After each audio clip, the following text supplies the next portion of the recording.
Hey, everybody. Thanks for being here. And if you're not here at the moment, thanks for being here later and checking out the channel. Um, yeah, tonight just want to do an update on the subject we talked about last time, the 6-year-old that shot his teacher, of course. We got some updated information. But like always, would like to encourage you before you forget to go ahead and hit the like. Yeah, I would appreciate it now. And subscribe if you haven't already. And then if you will, hit the notification bell so that you know whenever we got anything going on. So trying to keep something going on here at least once a week. And I told you guys I'd be looking for information on that last show we did. And I definitely got some information. Doesn't answer all of our questions, of course, but answers quite a bit. And Fubar, we sure appreciate you being here, hanging out, waiting on us. ZXL as well, present. I appreciate that. Thank you very much. You guys are always appreciated. And so it's me here. I'm Tom, and I got my buddy Kyle hanging out with me. Hey. Going to talk about this subject again with a little bit more information. Probably will not rehash everything we did last time. I'll have to new landscape video copyright law. Okay, I'll have to check that out. Get your makeup on, smile for the camera. Fubar says, be sure to powder the head. I assume what I mean. Don't want any glare. Well, I know I work with kids all day, right? And they're always asking me what I put on my head to make it so shiny. And I tell them nothing. So I had one kid today walk up and try to buff it. And I said, that's the last thing it needs is to be shinier. But me and Kyle obviously go to the same barber. And Man, yeah, and he doesn't give us receipts, so we really can't take it back. But thanks everyone for being here, and going to do our beginning of our ATF check here, Kyle. I've got let's see, I've got 1792 small batch tonight. oh nice. Yep. I had bourbon 201 in Whiskey University as a student a couple days ago. And Abby Paulin, thanks for being here. Appreciate that. But had Bourbon 201 at Whiskey University a couple days ago. And it's funny, Kyle, because that's one of the most basic classes required before you can become an instructor. Well, somehow I fell through the cracks on that requirement, and they let me be an instructor anyway. So I've taught Bourbon 201, but I hadn't been a student yet. So I had to sit in that class Tuesday night, and I haven't cleaned up yet. So I've got, if I could, I'm not going to move my camera just in case something tech goes wrong, but I've got about 12 bottles sitting here next to me of some of the bourbons. Actually, I've got 10, I think. I've got 10 bourbons here next to me that were part of that class the other night. So anyways, what do you got? Just old Jim Beam, buddy. White label, just Jim Beam. Just Jim Beam. Just good old Jim. Hey, you know what? Jim's sort of my standard. It's either something is better than Jim or it's not as good as Jim. And that's the standard for me. And that's some people would say that's not a very high standard. And you know what? To me, that's quite all right. I'd have to agree and not care. I got much higher standards in women than I do whiskey. So, which is why I'm single apparently. So, cigar, I'm going to do one of my poor boy things I used to joke about. Joe was here the other night. Actually, it was a week ago. And left about 3/4 of his cigar. So I put it in a baggie with I forget what they call those, Bev humidor or the little packets, the Bovedas, the Bovedas, the humidity packs. Yeah. So I put it in. I put it in. Hey, Fubar, we're not too high class at all. Let's see. Abby said I had Jack Daniel's pulled pork slider on King's Hawaiian rolls for supper. That sounds more like a dessert to me.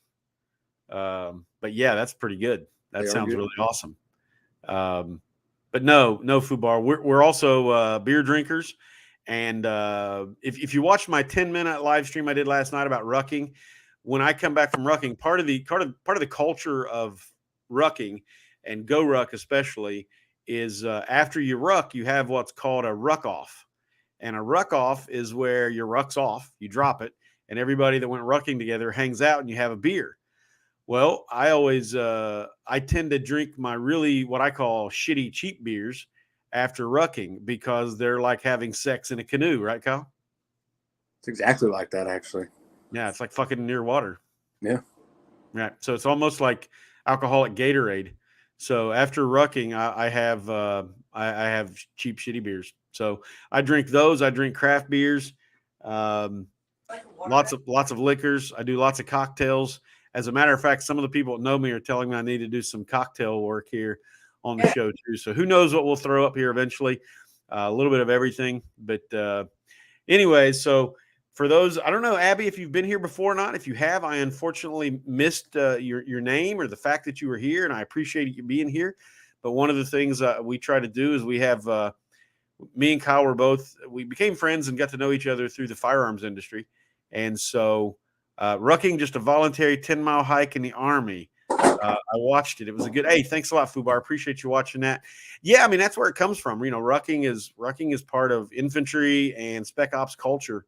It's you do everything on your feet. Everything is a light infantry type situation. So, but I find it much more enjoyable than walking. I mean, I'm sorry, than running. I hate running.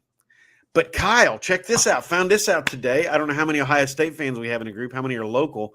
I'm guessing with the Jags icon there, Abby, that you're not local to where me and Kyle are. But Kyle and I, and of course, go Bucks, OH. So, yeah, I found out that today the Ohio State football spring game is April 15th, also known as Tax Day, which is a Saturday. And on the 16th, the day after, Kyle, this is what's important in terms of rucking and fitness and the selection that I'm planning on August, is they're having what they call Finish on the 50. And you can sign up for a Sunday 4-miler run, and you finish on the 50-yard line. Ooh, War Eagle. Okay, I see where you're coming from. But you finish on the 50 in Ohio Stadium. And so, anyways, that's my midpoint. That's one of my midpoint goals now. Is I'm going to try to sign up for that, and then go up and do a 4-miler run and finish on the 50. And if you buy that ticket, you also get free spring game tickets with it. So 2-in-1 deal there. Yeah. So I'm thinking that's going to be a good mid or third of the way through my training process goal to get up to a 4-miler. I've done almost no running, Fubar, for years. Very, very, very little. Because as you know, I did 13 years active duty and did plenty of running, more than I ever thought I deserved to have to do in my life. So 70-pound pack. I mean, I didn't do too many 70-pounders, to be honest. I went through SF selection, and it was 45 pounds without food and water. By the time you add food and water to it, you're probably getting close to that. Not exactly. 50. He says he's 53. The only reason he runs if a Doberman's chasing him. Dude, I get it. Trust me. I'm 56. And one of the reasons I decided to jump in on this is a lot of bad family history as far as health, a lot of diabetes and a lot of heart disease and a lot of heart issues. Almost everyone in the family's died of. What's that? Family's got the sugar. Yeah. And so anyways, for the first time in my life the other day, my stats added up to below average health for my age. And that's never happened. I've always been above average. So kind of kicked me in the butt, and planning my own personal selection in August. And hopefully, I believe Kyle's going to try to jump in. He's got some health issues he's working through, but I believe he'll probably overcome those, Lord willing, and be able to jump in with me. My son's going to do it with me, or at least prepare for it and then do it then. I don't think we'll be training together on a daily basis or nothing, but trying to get that done every day. Once I get done here, I'm going to do a little bit before I go to bed. Try to get in the habit of something every day. So I get it, Fubar, absolutely. And I hate running, but it's got its advantages. And part of what I'll have to train for this selection in August will be a little bit of swimming, a little bit more upper body than I'm used to, a lot of pain endurance, running and rucking. I mean, that comes down to 90% of all of what we're dealing with here. So if anyone's here and I don't see you in the chat, welcome. Thank you very much. And let's get into the subject tonight. It's an update on the situation where the 6-year-old shot his teacher in Richneck Elementary, which is part of the Newport News School District in Virginia. And last week we talked about that quite a bit. Got into some really good discussions. I mean, it was a 3-hour live stream. Planned on it being about an hour, ended up being 3 hours. So very cool that we did that. Was very, very happy with the way things turned out. And let's see, we're about 10 minutes in. And let me see here. I've got this all on notes on my phone. So here's the background, and I won't have to give too much background because giving the updates will give you a lot of the information. But a couple weeks ago in Richneck Elementary, part of the Newport News School District in Virginia, a 6-year-old pulled out a gun almost towards the end of the day. I think it was like, right before 2 p.m. and pulled out a gun. They said Taurus 9mm, Kyle. So what would be your guess? G2, Taurus G2. Yeah, exactly. Yeah. Or didn't they call that like 100 different names? Didn't it go through all these, but it was the same gun, but it had a bunch of different names? Yeah, I believe now they even have a G3 or G4, which always just confuse me. It just means 1 out of 4 doesn't break. Right. Great guns for, Fubar says he had a stroke and is a type 2 diabetic. Hard to work out anymore. Absolutely, man. I get it. Kick some ass in that. Get in the pool for an hour a day. Great for the core. Absolutely. I've always been a little aquaphobic. My mom raised me that way because she was life phobic. And so I'm not very good in the water. However, back 30 years ago when I went through SF selection, when I trained for it, when you show up, you have to be able to do 50 meters with your uniform on and boots. So, and I couldn't even swim at the time. So I had to go take swim lessons to prepare for selection. And so I plan on getting in the pool and doing a little bit of that again. Gotcha. I see what you're saying. But so the update here, the information I got is I watched the press conference that the local police chief of police had once they had some of the facts down. And here's what he said. The timeline of events was, 1:59 p.m. The call was received by dispatch, quote, that a teacher had been shot with no further information given at that time. I thought that was a little odd, but that's what the chief of police specifically said. No further information given at that. So that tells me it was more than likely a kid or someone. In other words, it wasn't admin. It wasn't like the secretary hanging on with the 911 when they got the very first call. They got a teacher's been shot, and he specifically said that was all the information they received. So I thought that was a little odd. So that was 1:59, 2 p.m. law enforcement dispatched. Now, one thing to note, and Abby says this is her first live with us. She's 43, married for 12 years, 2 kids on earth and 3 babies in heaven, stay-at-home mom due to autistic son, recovering from left knee replacement. Well, God bless you. You just you keep at it. Seems like you got your work out for you there, Abby. Well, okay, thanks, Fubar. So, anyways, what we don't know is when the actual shot occurred. He did not say that in a press conference. He said 1:59. The call was received by dispatch, and at 2 o'clock, law enforcement were dispatched. Nothing happened for 2:01, 2:02, 2:03, according to his briefing. At 2:04, 2 sheriff's deputies, because whenever this kind of call goes out, it goes out to any jurisdiction nearby, or everybody, so to speak. 2 sheriff's deputies arrived and entered the room with 2 police officers following 8 to 10 seconds after them. So that took 5 minutes from the time the call was made. So these are important things to actually understand about this kind of thing. 2:05, nothing reported. 2:06, medics arrived at school. 2:07, medics cleared to enter the building by law enforcement. So something a lot of the general public doesn't know is that when there is any kind of shooting like this, and the one, of course, we talk about here often is school violence and mass school shootings, is that medics don't just run in.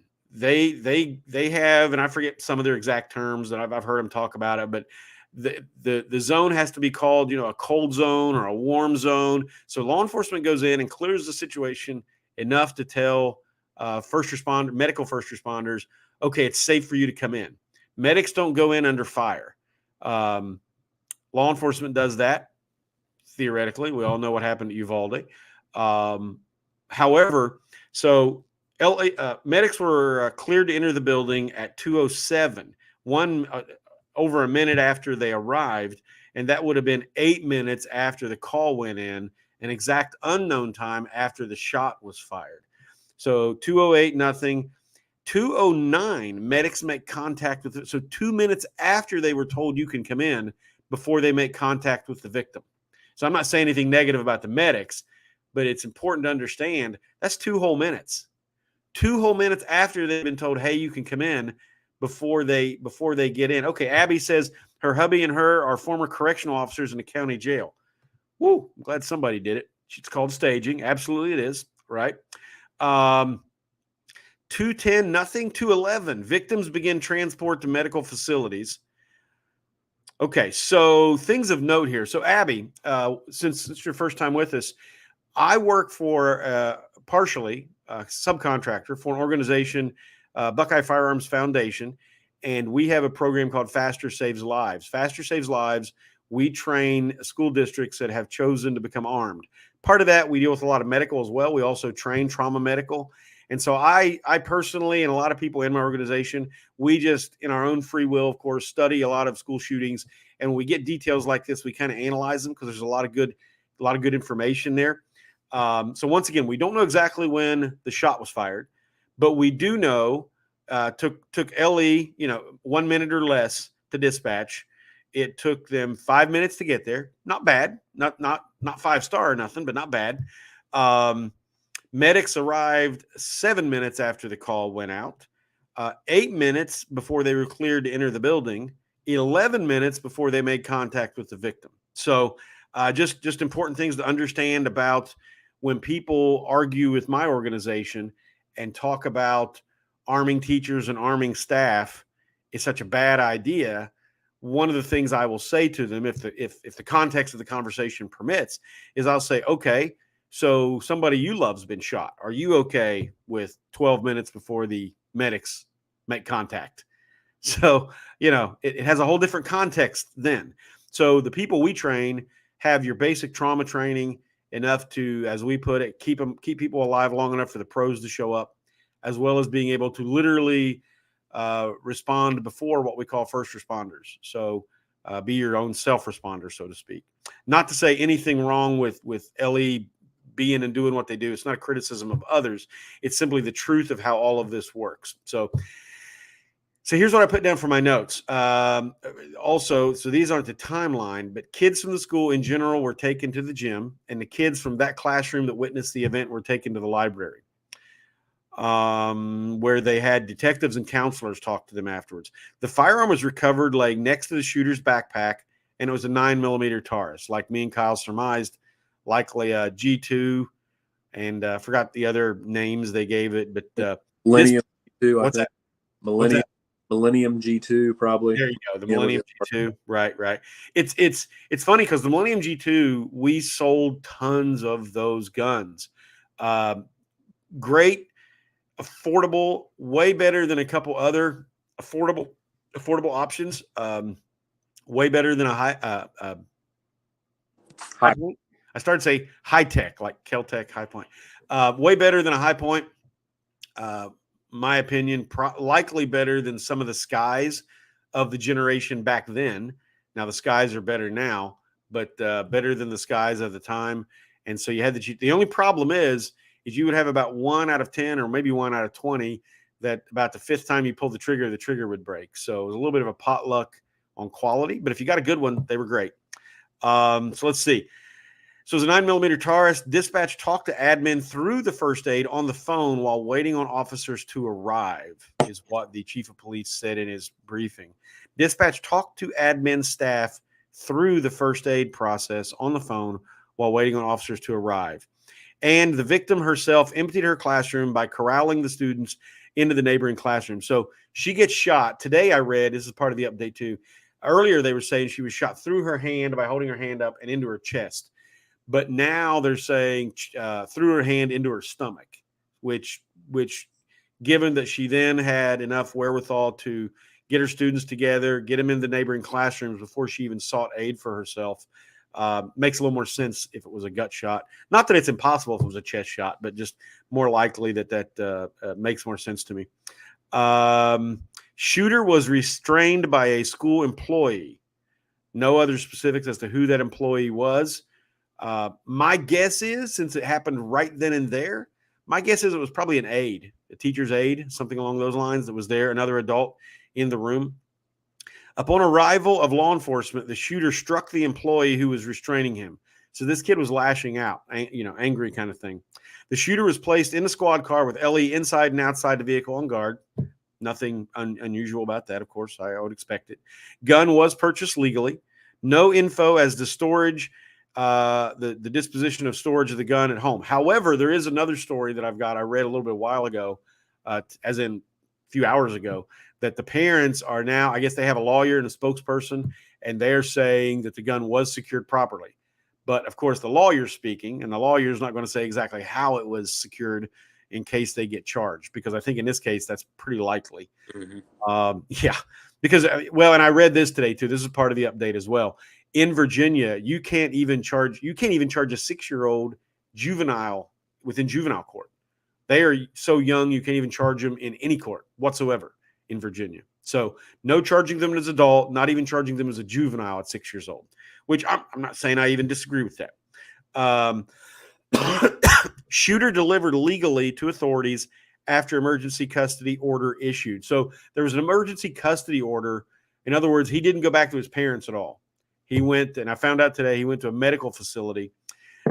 Then they are expecting to have an emergency temporary detention order issued by a magistrate, was part of the briefing. So my understanding of that would be basically taking custody away from the parents and putting it into some part of the system so that it doesn't go back to the parents at all until things have been sorted out a little bit, which to be expected in my opinion. So reporting, let's see what it. Oh, and Thursday night, the superintendent of the schools had a online meeting of which somebody recorded and put it online because it wasn't public. And he said, quote, an administrator was notified and knew this student might have a gun, but no info in that briefing was given as to what was done.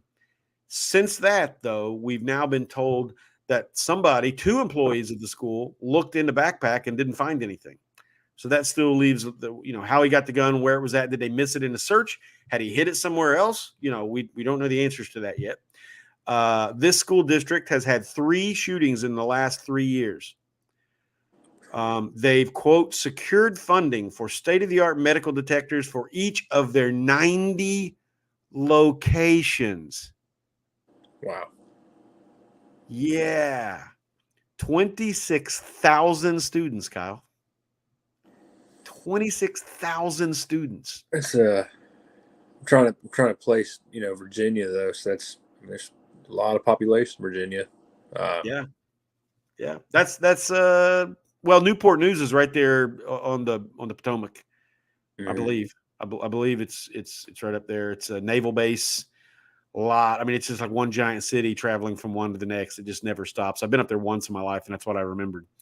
But yeah, 26,500 students, I believe, is what I read. And then, of course, it got into bureaucracy, doublespeak, blah, blah, blah, blah, blah. They've talked about all kinds of meetings and trainings and conferences they're going to have, blah, blah, blah, is what I wrote here. Standard bureaucratic speech, we're going to have symposiums and conferences, and we're going to train each other and talk about it a lot. And here's the one that really puzzles me that they seem to be very proud about when I watched some of the footage.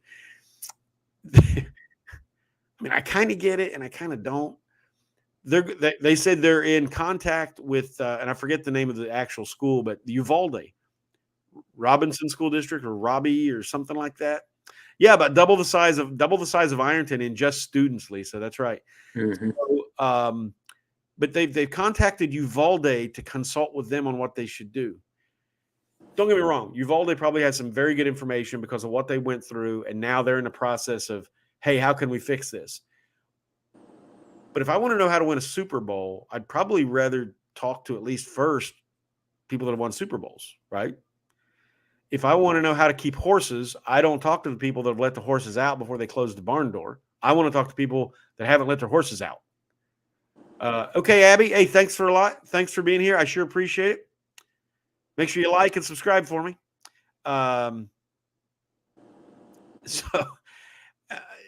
But yeah, they didn't mention any other school districts, just Uvalde. So they're talking to Uvalde. I don't get it. Lisa, by the way, you said huge school. If you read a book, and we got the anniversary coming up on February 14th, so pretty soon, and I'll probably do a show on it. February 14th will be the anniversary of the Parkland shooting, and Parkland's bigger than the one I'm talking about. Parkland's insanely large, and one of the fathers that lost a daughter named Meadow Pollock, her dad Andrew Pollock wrote a book called Why Meadow Died, and in that book he talks not only about the killer and his life and everything that led up to the fact of him being the killer at Parkland, but he also talks about the events that led up, aside from just the shooter himself, as well as all the bureaucracy of the school, all of the bureaucracy that happened after the shooting at Parkland. It's an amazing book, and if you're not involved in the administration of school districts, it's things that most parents would never know or understand. The amount of bureaucracy and the levels is just it's insane. I am for deconsolidating most school districts that have gotten large. I know we're still in a trend in my belief in America where we consolidate school districts, and that's because the people at the top, they say, well, I could be the principal of a school district with 1,000 students, or if we could combine with that one over there, I would have triple the budget, double the students, and I could probably get the position over the other guy who would lose his position, and I'd still be the king on top, but have double or triple the size school, and my salary goes up, blah, blah, blah. So there's an incentive for consolidation that's a problem. But here's the thing I tell people. If you're in a school with 100 kids or you're in a school with 1,000 kids, how many kids get to play during the football game? Roughly the same, right?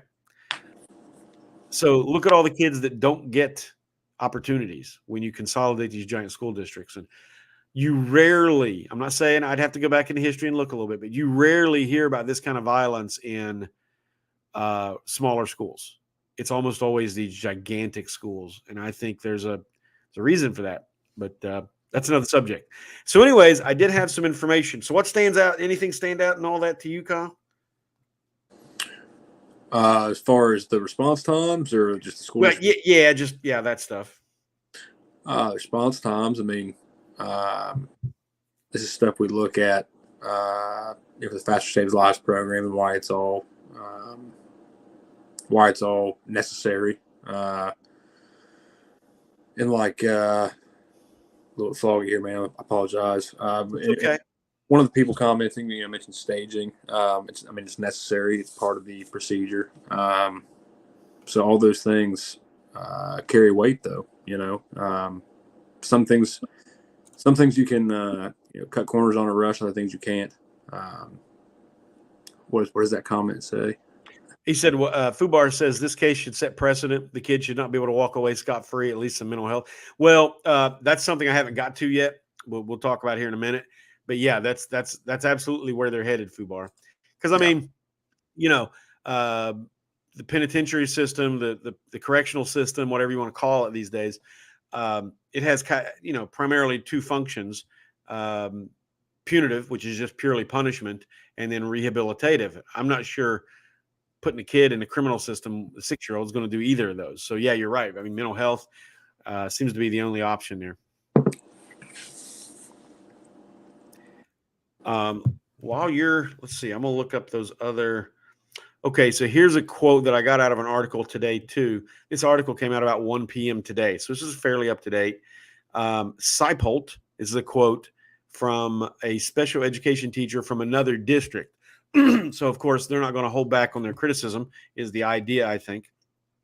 Whether they do or not's of another nature here. Noted that the shooting, quote, didn't happen because Mrs. Werner, that's the victim, the teacher, didn't happen because Mrs. Werner wasn't doing everything that she could to provide support to her students. This happened because a weapon was reported. Behavior concerns were also reported. And this is the first time I'd heard that. That's why I screen capped this and had this, because that was my guess, is that this wasn't just an out of nowhere thing. But behavior concerns were also reported, and the administration did not take them seriously. Yeah.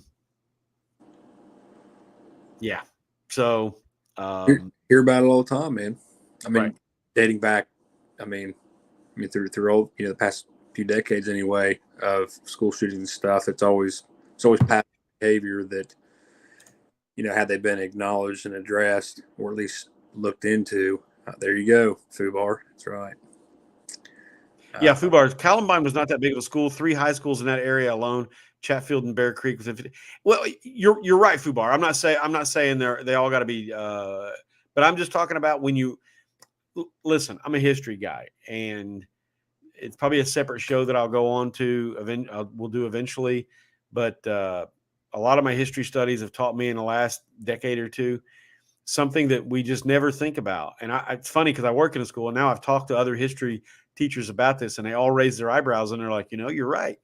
The whole concept of a teenager is new. Humanity has spent thousands of years without this concept at all. We now take, and this isn't a teenager. This show isn't about, this is about a 6-year-old. But in schools in general, you mentioned Columbine, we now take kids out of what has been the norm in going from birth to adulthood. We separate them for about 10 years and give them their own subculture where they develop their own languages, their own behaviors, their own norms, totally aside from parents and their parental norms or whatever is normal within their family culture.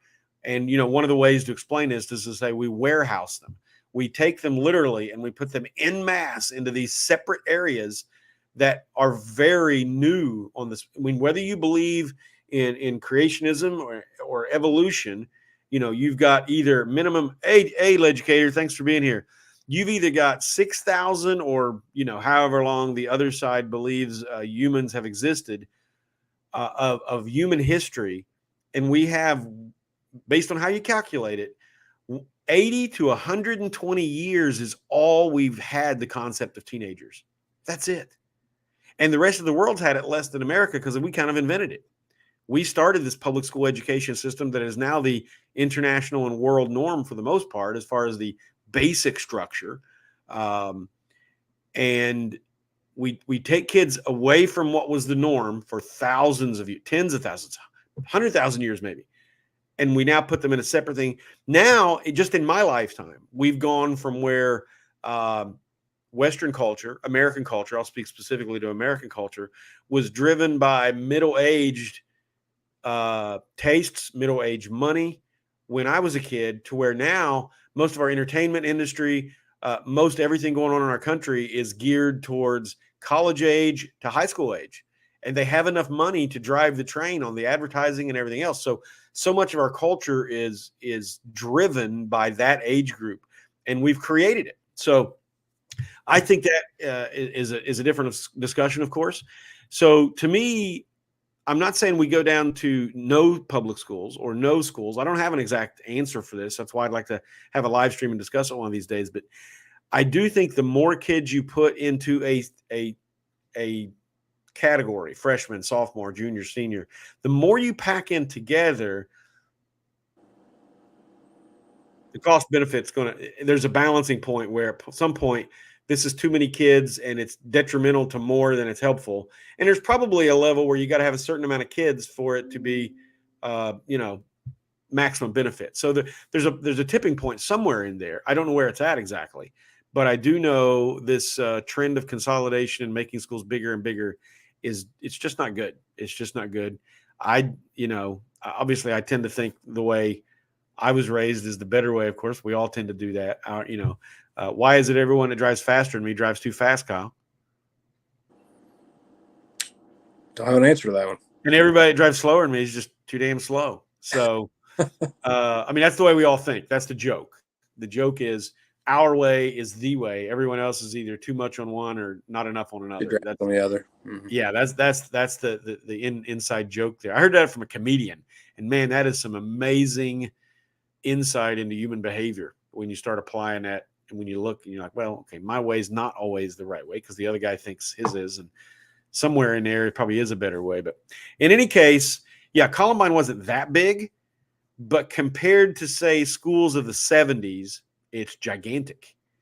And that's sort of, if we want to go backwards in time a little bit to maybe something where we had a little less than this, there's always been school violence. There's always been school shootings, contrary to what you hear in the media.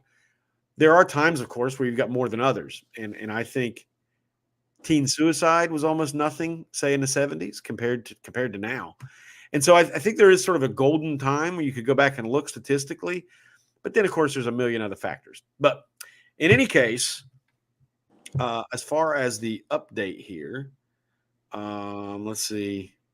Yeah, headline on Fox News at around, like I said, about 1 p.m. today. Family of 6-year-old Virginia student who shot his teacher breaks silence, insists the gun was secured. Just one word, quote, secured. And they are praying for the teacher. Yeah, they're saying here, quote from the family, which I'm sure came through. Yeah, the child's family said on Thursday in a statement issued by their attorney, quote, our heart goes out to our son's teacher and we pray for her healing in the aftermath of such an unimaginable tragedy as she selflessly served our son and children in the school. The statement said the weapon was used. It was a 9mm. Quote, our family has always been committed to responsible gun ownership and keeping firearms out of the reach of children, end quote. The statement added, but did not elaborate on where the gun was being held prior to the shooting. I'm sure they're keeping that information close hold until they see if they're going to be charged or not. Lisa, apparently not secured enough. I don't know about proper versus improper, because last week we talked about the 10-year-old that went and got his mom's keys and then unlocked it. We got the tech now to have biometric safes. And you got to look at your kids, man. I got 2 kids, and without going into details, I know how to treat one different than the other. And if I had one that's always sneaking around and getting into things or not, you're going to have to do things differently. Fubar says he graduated from Bear Creek, lived about 2 miles from Columbine when all hell broke loose. This stuff really hits home. I bet it does, Fubar. I bet it does. And it's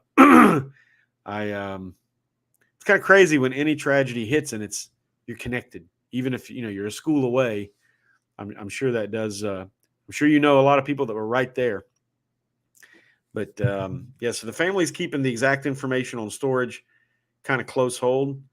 The family said the child involved in the shooting, quote, suffers from an acute disability and was under a care plan at the school that included his mother or father attending school with him and accompanying him to class every day. Yet the week of the shooting, quote, was the first week when we were not in class with him. I didn't even know this was a thing. I didn't know parents went to school with kids, any kid. Quote, we will regret our absence on this day for the rest of our lives. The child has since, quote, been under hospital care and receiving the treatment he needs.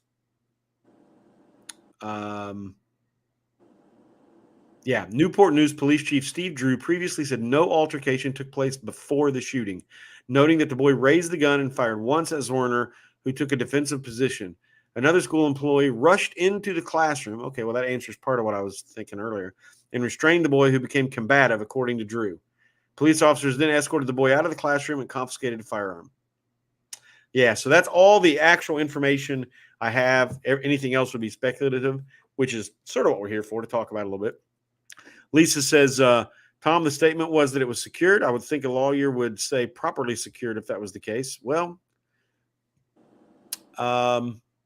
maybe not. I don't know. Coming from a law background, I don't know if I'd want to use as little words as possible, not throw as many in as I can. Properly, maybe. What's that? Properly would be debatable. Well, that's what I'm saying. It was secured. Now that could be anything from I had it in my purse and my purse was in the closet to it was in a safe and the kid knew how to get in the safe. I mean, it could be it was in a holster sitting on a nightstand. I mean, it could have been, a multitude up on top of the shelf, and we didn't know he knew how to climb that high. I mean, it's hard to say what that means, but yeah, Lisa, I mean, I totally get your point. Absolutely get your point about saying properly. I was only debating in my mind whether or not the lawyer would say it one way or the other. Probably wanted to say as little as possible. But yeah, my guess is they'll be charged with something because local prosecutor and people aren't going to do nothing here. I can't imagine unless there's some sort of out of court negotiations between school, teacher that got shot, parents, local prosecutor, and of course, you can't stop that teacher from going and suing the family. I'm not saying she'd win, but you can't stop anyone filing a lawsuit. So it's really hard to say where this is going to go. But I know I'm pretty sure Fubar was here last week. Lisa was here last week. ZXL was here last week. I know Leducator was in here some. So we talked a lot of issues, mental health. We talked storage. We talked gun safety. We talked schools. I mean, we talked quite a bit. So I just wanted to throw out the facts that I was able to find, because I've been keeping track of it every day since we had the live stream last week, because our discussion brought up so many questions that I didn't have an answer for and nobody else did. At Fubar, absolutely. It's all around a sad story. Absolutely. I know I was out of the school system for way over 30 years doing the other things I did in life. And now I work in a school system.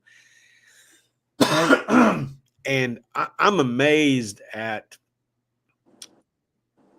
the special situations. And I don't mean that in any negative sense towards anybody, but the amount of burden on the system, because the system has chosen to treat it all differently for good and bad, right? Both directions. So once again, not making judgments on anybody here, but the difference is what I'm talking about from when I was in school to when I now go back to it many years later. The job of the principal is easily 80 to 90% of his time is spent with the very, very, very few. Plus there's, we've got in just the high school, there's probably 6 to 8 people that just deal with specific cases. I guess sometimes you'd say that's good. It's just, once again, I'm just the difference, the night and day is what amazes me. Not making a judgment call about it's good or it's bad, or it should be that way, or it should be a different way. I don't know. But I am daily shocked at things I learn or how things work. Okay, let's see. Arming teachers in the classroom. What and how would you ever train for this? Fubar, if you want to know a little bit more detail, you can go to here. Let me go ahead and put it up here so I don't have to. Let's see. There we go. Yep, there's that I work for, one of the organizations I work for. The Faster Saves Lives program is owned by Buckeye Firearms Foundation, which is a nonprofit firearms education organization. Under that umbrella is the Faster Saves Lives program. Just after the Newtown massacre in Newtown, Connecticut in December 2012, by March 2013, we had our first class. So our president, a guy named Jim Irvine, and you can find a lot of this out on the website. This is not me giving any inside info here that you couldn't find. Jim Irvine was getting calls from all around the state of Ohio saying, what do we have to prevent this? What are we going to do? And so we didn't have an exact answer at the beginning. So Jim called a man called John Benner. John Benner had been one of the largest developers of modern SWAT tactics in the nation, was very respected in that community. And he had been the national training director for the National Association of School Resource Officers. He lived here, a retired SWAT commander, lived here in Adams County, Ohio, Southern Ohio, and had a location called Tactical Defense Institute. You can still go there. You can look it up. It's tdiohio.com. You can check them out. Tactical Defense Institute. Anyways, so Jim, having been a student there, outside of any of this subject, having been a student there in tactics and personal defense and so forth, called John, knowing he had been the NASRO training director, National Association of School Resource Officers, and said, hey, do we have anything for this? John had already developed a 5-day curriculum for training school resource officers that he thought would never be used. And so when Jim called him and asked, he said, yes, I do have a curriculum. It was already in a three-ring binder, already ready to go. And no, Fubar, you wouldn't, because you can never stop someone from making a first shot, theoretically, right? Kid pulled out a gun, fired one shot. After that, there was no reason to shoot anybody. The kid didn't fire a second shot. So even if there'd have been someone to react, now if the kid, I mean, just talking theoretically, I don't know any of these facts.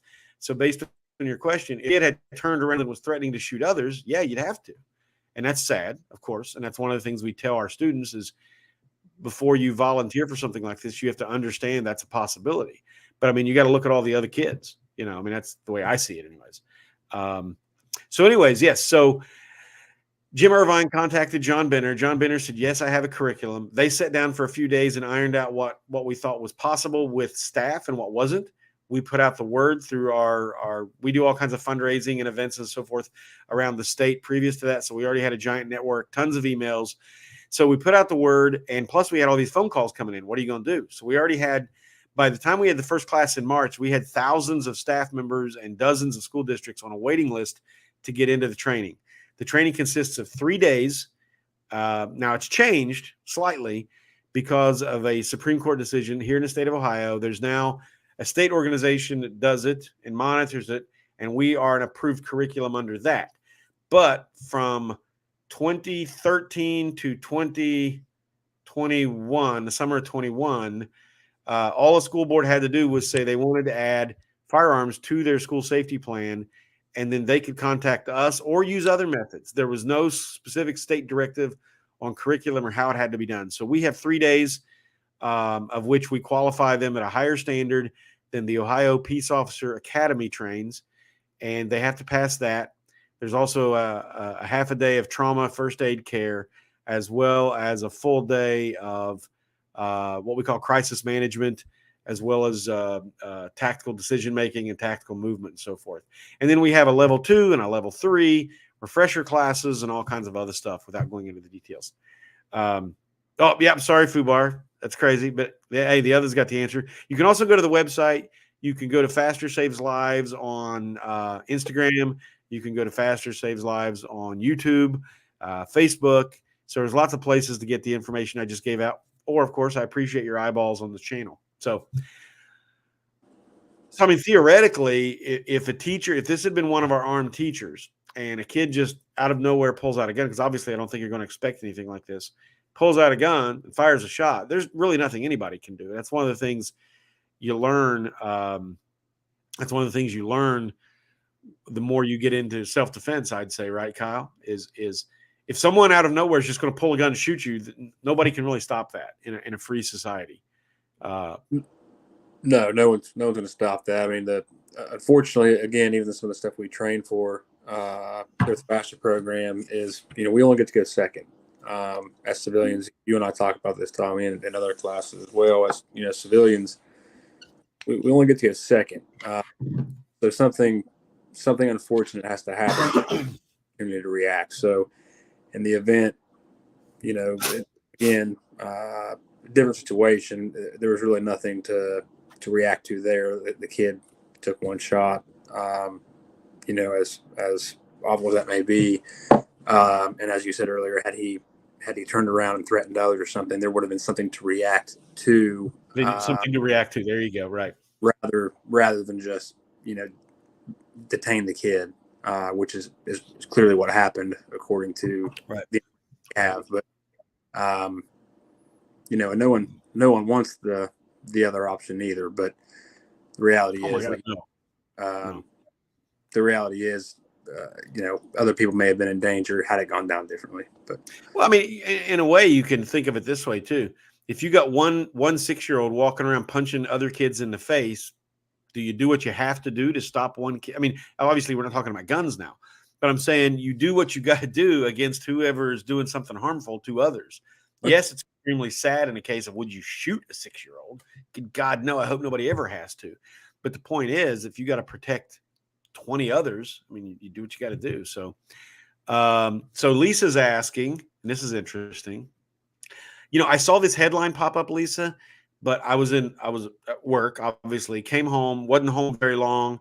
And then it's towards the end of basketball season.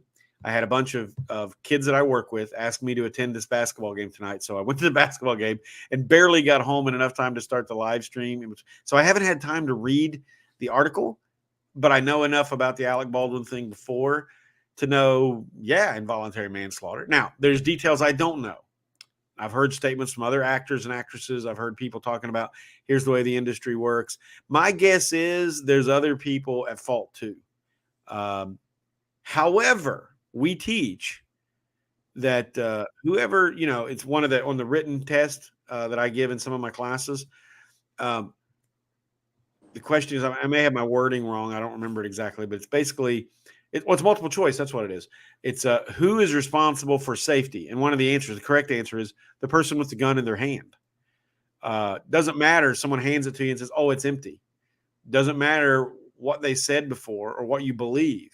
When you have it, when you have possession, all the safety, 100% of the gun safety is now your responsibility. So I agree. Now, was Alec Baldwin told that? Did he have a very good reason to believe it was not even a real gun? Maybe. I mean, I don't know. There's a lot of questions, but based on what I think I know, he's guilty. He knew it was a real gun. I did read stories months ago when this was a news story about they were all actually shooting real live rounds out of it during a break or something not too long before this. Had you heard that, Kyle? I haven't heard much about the story other than basically the headlines. But yeah, it's my understanding that it was a real firearm, and he was aware there was a real firearm. Anything beyond that, I'm not too sure of. Right. And I mean, I know we run acting in a sense. We run force on force scenarios is what we call them, where you've got half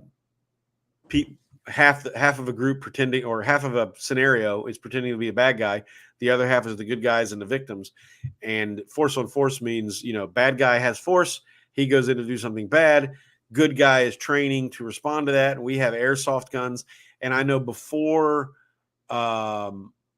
we begin anything, before anyone even gets to the location where we're going to do it, they're all checked for any weapons, not just guns. So we make sure no one has any guns on them, no knives on them, no tactical pins, no Kubotans. We make sure that nobody's got anything on them to accidentally enter into the training environment. So I don't know how these companies run. I've been told that they hire people to run gun safety. Now, Lisa's saying 2 has been charged. 1 has already pled guilty. My guess would be that the 1 pled guilty would be somebody responsible for safety on the set. That would be my guess. And yes, Fubar, I tend to agree with you. I'm only holding back and playing this game I'm talking about here because I just don't know enough facts to say absolutely. But I'm pretty sure, yeah, I should go to jail. And rule number 1, absolutely, and that's the way we say it, isn't it, Kyle? Yes, it is. Treat every gun as if it is loaded. Even and here's when, the cool thing. Go ahead, Kyle. Even when you know it is not. That's right. Yeah. Hey, Fitzy, what's up? That's Pooh Fitzy down there, everybody. Everybody say hi to Pooh Fitzy, and make sure you say it that way too. That's so this is one of the kids I work with, and one day he made me listen to something called Pooh something. I don't know. Pooh Shiesty. That's what it was. Yeah, Pooh Shiesty. And I guess it was a rapper or something. I don't know. It's pretty horrible. And I know why the guy's first name is Pooh. But so he had me listen to it, and everyone already called him Fitzy. So I started calling him Pooh Fitzy after that. So no, he's good kid. Thanks for being on here, Fitzy. Sure appreciate that. Make sure you hit the like button, dude. I'll cut you some slack tomorrow. There, Lisa's giving him some Pooh Fitzy. Sweet. Listen to it, dude. I already listened to it. You should have given me something better. Maybe I'd have given it a second try, but you started me off with that was bad. I know you liked it, man. I know you. Of course you liked it. That's why you're trying to push it on other people. I told you act like a drug dealer all the time. Him and his buddy had a can of like the off-brand Pringles, like the Lay's version. And they were literally trying to get everybody in the class to eat Pretzel, these Pringles or whatever, the Lay's stacks. That's what they are, stacks. Lay's stacks, I think. And I told him, I said, dude, you're acting like you got drugs in that can or something, trying to pass them around and push them on everybody. I think I called him a chip pusher. Jeez, yeah. So Any case, yeah, firearm safety. Rule number one is treat every firearm as if it is loaded, even when you know that it's not. And that's because when I teach that, I talk about how important it is to form a habit. Because there are days when we all know this when we drive. We all know what it's like to drive a car, right? That's what we do. Yeah, you guys do. So when you drive a car, you got a lot of habits. A lot of things you do while you're driving, you don't even notice anymore because you've done them so much, right? You can mess with the radio, talk on the phone, hit the blinker, turn the steering wheel, brake and gas, all without thinking about everything other than maybe who you're talking to because they're habits. And so the thing about gun safety is you keep doing Blake's on here too. So you get Balake. That's Balake right there. Okay. Um, so um, so the idea is when you've got 5 things going on, right? Like for me, I'm running a class, Kyle's running a class with me. If safety wasn't a habit and you got 2 students standing there in your face asking you questions and you're trying to think, okay, what do I need to do next? What's next on the syllabus? What are we doing? And I'm also dealing with a gun. If safety wasn't a habit, you're going to mess it up. So things have to be a habit. And that's why the first rule, as I teach it, is always treat the gun as if it's loaded, even when you know that it's not. And the other part of the know that it's not is nobody accidentally shot someone with a gun that they believed was loaded, because then it wouldn't be an accident, right? So there's a joke in the firearms world. We talk about how dangerous empty guns are. Nobody gets shot. Nobody accidentally gets shot with a loaded gun. Everyone gets accidentally shot with an empty gun is the joke. I know it's not literally true, but that's the joke, is how dangerous empty guns are, because they're the ones that do the most damage, it seems. Yeah, Blake, quit skipping school, dude. You're getting behind. But yes, I believe it's very likely, Fubar, that he deserves jail. I would have to hear some new information on the situation to believe that he wouldn't. But I am leaving open the possibility that there is information there I don't know. And once more of it's out, because I'm pretty sure once he knew that prosecution was possible, they quit talking facts and he shut up. Of course, Alec Baldwin has a hard time shutting up, so maybe he didn't. I don't know. Let's see. Still trying to learn how to run all this. But yeah, if everyone could make sure they say hi to, he's got Fitzy. He should have said Pooh Fitzy. I don't know why he's got that name.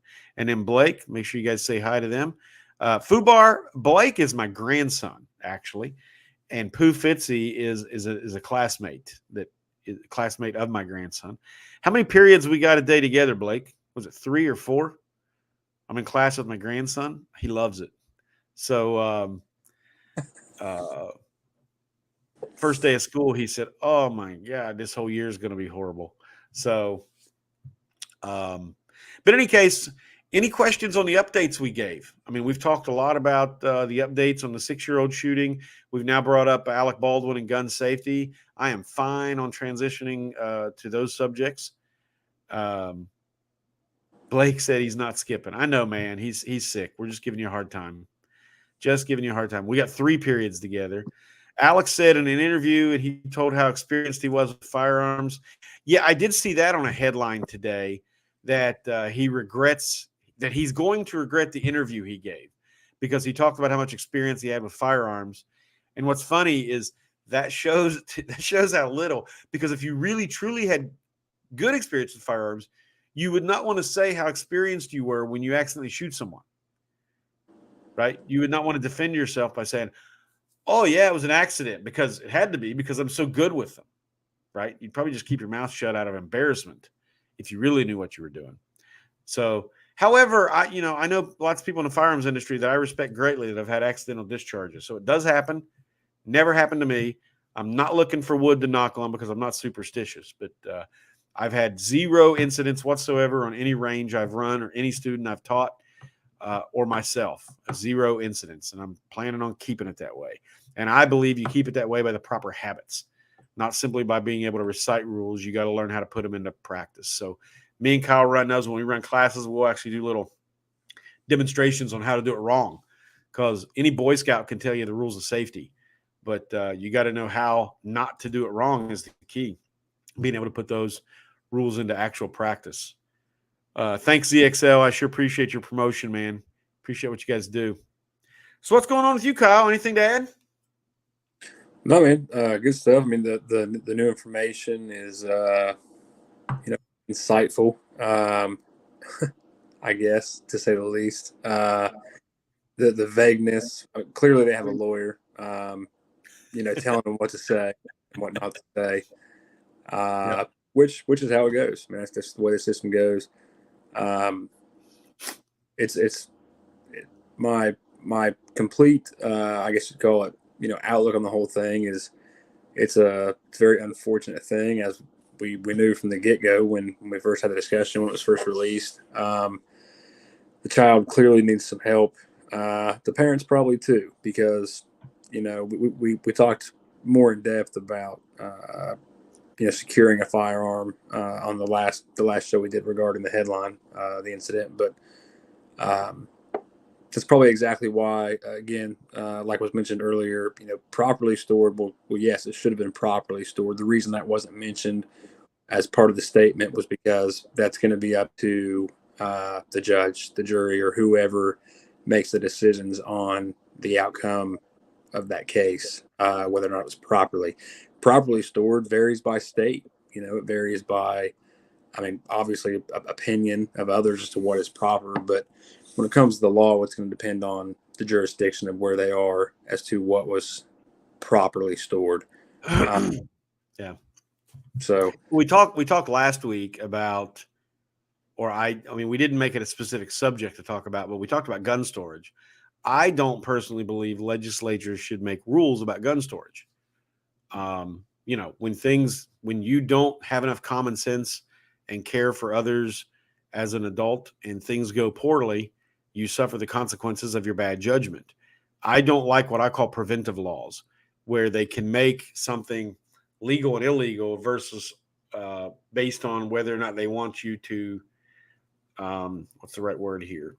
They want to try to keep you from doing something bad. So they make a rule one step back, where if you do that thing, you're not actually committing any crimes, but now you are because we've made it a crime. So to me, that's what gun storage is for one, what's a proper way to store a gun in one home is literally not in the next. And I talked last week about people that live in high crime areas and maybe, okay, ZXL, you live in a high crime area and yet you don't have anyone in your house, predictably anyways, that would be a danger, like a child. You don't have a child or anybody, somebody mentally ill. You have no likelihood that you're aware of that criminals will get in and steal your guns, right? So when you're home, you keep them out and readily available because you live in a high crime area. The likelihood of needing it is higher than the risk of it being out is a negative. So it's a cost benefit analysis. Whereas let's just once again just use the stereotypical ideas here. But if you live in a gated community and your whole community has almost zero crime level kind of deal, right? Very, very low, and you have children running around the house, well, now the likelihood of something negative happening for the gun being out is high, and the likelihood of needing it in a split second is really low. So that's a personal cost benefit analysis that people need to run on their own. To me, that's part of liberty. To me, government should not be involved in storage laws, but they should also hold those accountable when that goes bad. If you didn't secure it or you didn't secure it properly, to go back to what Fubar said, if you didn't, I believe it was Fubar that said that, or Lisa, if you didn't secure it properly or you didn't secure it enough, let's just put it that, let's take the legalese out of it. Let's take the tap dancing out of it and just say you literally didn't store it enough to keep it away from your kid. You didn't store it enough to keep it out of the hands of that mentally ill person that is in your home that you needed to worry about, or you didn't secure it enough, and this is most likely in your vehicle. You didn't secure it enough from a criminal stealing it from your vehicle. And I think I told you guys last week that I was reading that I believe I read between 70 and 90% of guns, illegal guns used in crimes, are stolen from vehicles, not your house, but from vehicles. So, if I leave mine laying out on a dash and someone says, "Oh, a gun," bam, breaks a window, steals a gun. Now it's used in a crime. I'm not saying I should be, some sort of accessory to murder or whatever, but there should be a penalty for that. There should be something. And I'm not okay with us law-abiding, supposedly good citizens providing the illegal guns because we're just doop, not my problem, right? And I mean, I'm talking to myself here. It's one of those I'm pointing to myself deals because I generally don't secure anyone. I don't have any kids around. I don't have anybody I have to worry about. And I'm in a middle area. I'm not in a low crime area, I don't think. I'm not in a high crime area by my definitions in any case. It's definitely a possibility at any given moment, but I'm not fear my life. But they're out. I live pretty much alone. I got my uncle lives with me, and he's got his on him most of the time. So that's not an issue. So to me, it's a personal liberty thing. You've got to make the decisions. Now, the 6-year-old kid, let's just pretend we already know everything we're going to find out, and nothing we're going to find out changes what we already know. What do you guys think should be the penalty for those parents? Because you can't go putting a 6-year-old in prison for that. So what would be proper, you think? So Fubar says, my next door neighbor has 2 kids, one high school, one junior high. These kids know how to shoot and have respect for the guns. When their mom and dad are out, there's a 9mm they can access in case. Yep. Honestly, when I lived up in Columbus and my son had to go home when I wasn't there, he knew exactly where mine was. He knew how to lay it in a certain way because we lived in an apartment building up there. And I even told him how to lay it on the counter so that if something happened and it accidentally went off, it wouldn't go through the walls into the next apartment. So there was a wall like the bar in the between the kitchen and the living room, Kyle. Mm-hmm. The wall I knew would have several 2x4 studs going down it, right? So the gun laid there, so that if he grabbed it and accidentally pulled the trigger, hopefully the bullet would have to go through all those studs to be able to get to the next apartment, as compared to just through a couple sheets of drywall. So, but yeah, no, Fubar, listen, a lot of it. I mean, this is just the simple facts. We know that a lot of this stuff is preventable by taking away the mystique of guns from some kids, taking away the curiosity, teaching them safety, teaching them what guns actually do, the consequences of shooting a gun. I mean, all these things. We know that takes care of 99.999% of this.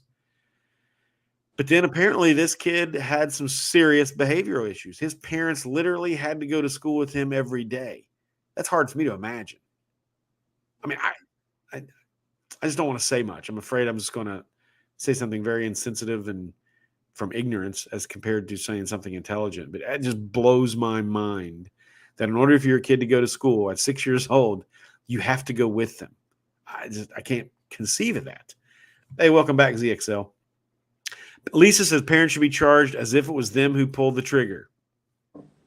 That is that's sort of a felony murder type. And I get it. Neglect, attempted homicide for the parents. Yeah. I get it. I mean, I can thinking in a judge's perspective, I could definitely see those with suspended sentences. In other words, as long as this kind of thing doesn't happen again, you actually don't serve anything. But in other words, if you can actually get your kid under control and straighten up whatever the hell is wrong here, you're good. And if you can't, then you're going to serve those prison sentences. That's basically, a lot of people don't understand what a suspended sentence is. That's what it is. I don't know. I'm torn. I could argue against myself right now. I'm kind of taking this position because you guys took the other position, kind of as a devil's advocate. Do you have a strong opinion one way or the other, Kyle? Well, I mean, we just talked about a case for involuntary manslaughter. I mean, I believe that may be even more appropriate. I mean, they themselves didn't pull the trigger. However, they left a firearm again, for sake of not knowing properly, improperly, whatever. The kid accessed the firearm, clearly had behavioral issues. For whatever reason, the kid had behavioral issues. Maybe it was, from birth. Maybe it's due to his upbringing. We don't know any of that. Yeah. But definitely some sort of, I believe, would be appropriate for the parents. Neglect would be definitely a good one. maybe something related to, again, improperly storing a firearm, and possibly involuntary manslaughter, something along those lines. Or I don't know the terminology. I'm no lawyer. You have much more experience with the law than I do, Tom. I mean, don't even worry about legalese, man. Just, to me, it's just all about what do you think needs to happen. The kid needs a lot of help, man, and he's going to need even more help after the fact, in my opinion. Yeah. Unless he's, so handicapped to the point where he doesn't understand what he did. That's going to alter his life, regardless of what the law does. Right. So there's going to be a lot that needs to happen in the future, even after this fact, for that boy. The parents, like I said, I could go either way with it too, man. I mean, right. Yeah, I can argue with myself. It's hard to. I mean, I'm a parent, and my kids do shit all the time I want them to do. You know what I mean? Right. Thankfully, none of them involved any of my firearms, and they have firearms of their own, man. I brought guns home all the time, and again, I guess I will use the word, at least to my knowledge and in my opinion, they were all properly stored or secured. But I used to take my girls shooting and stuff. I mean, so they've all had experience with firearms. I don't think firearms for youth are a bad thing. I don't think having them in the home with youth is a bad thing. Well, I know. I know. I used to run a youth league, a youth 22 rimfire in a range, bullseye competition shooting type youth league that I very proudly invented myself. I love it, and I would love any day to be able to start it back up again and make it happen. I love the way it turned out, but it's a whole other story. So in that, because I was doing some research about some things with kids, I found out that there wasn't not too far from here where I'm sitting, Kyle, there was a kid that had a crossbow, and he had it in his bedroom, deer hunting with, dad, gets crossbow for Christmas, whatever the case may be. I forget the details and timing or exact age. I think they were like 14 or 15. In the bedroom with a buddy, showing him how it works. And according to the story I was told, of course, the kid that owned the crossbow and is showing the other kid how it works, and the other kid just grabs the bolt, puts it on, and then fires the trigger. Shot him straight through the heart and killed the boy that owned the crossbow. At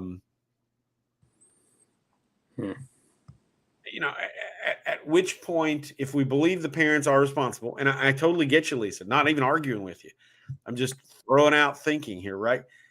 If we believe the parents are responsible to the point of suffering the punishment, where's the border? I mean, I've got two great kids, but I still would not have wanted to suffer the punishment, or in my opinion, deserve to suffer the punishment of a couple of their bad actions. But there's nothing that rose to this level either.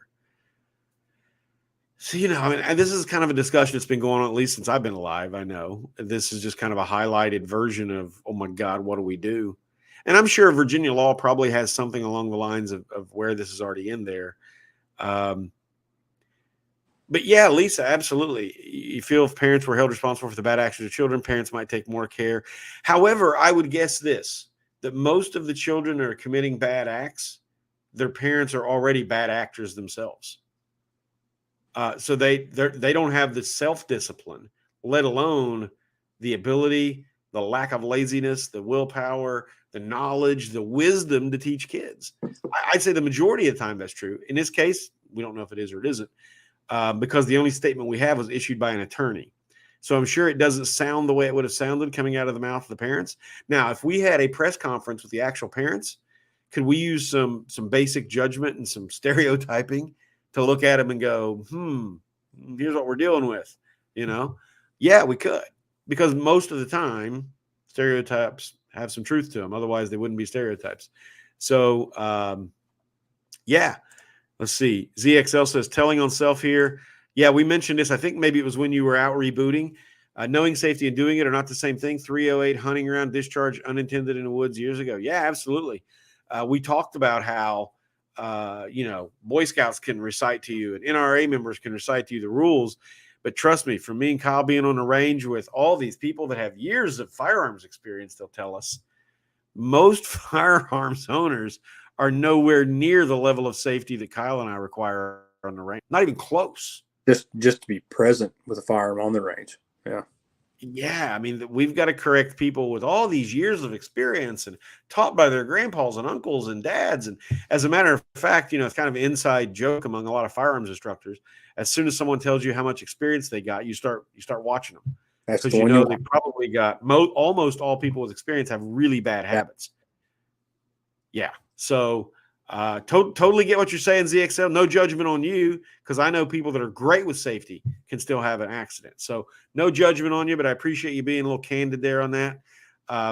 Lisa says, there you go. Nothing that rose to this level because you're a responsible parent. Oh, absolutely. That's a great point.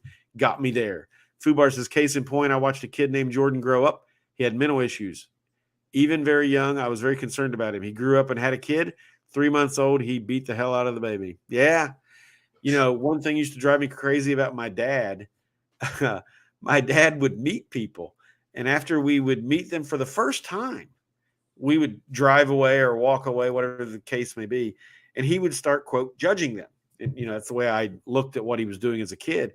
He'd be like, they're going to be in prison by the time they're 20. He'd say stuff like that. And he was almost always right. Because most of the time, the older you get, you can see these patterns of behavior.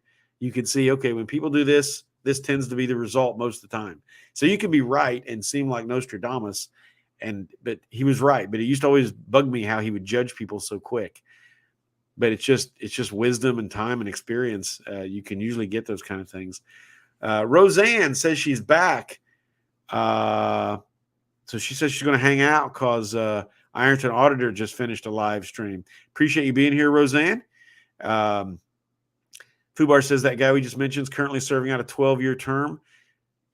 Well, I've never watched a Dr. Phil. Other than highlights I've seen mentioned on other TV shows, I've never watched one. So, but for others, you may have heard that familiar. Let's see here. Lisa says, yep. Can you believe the nerve?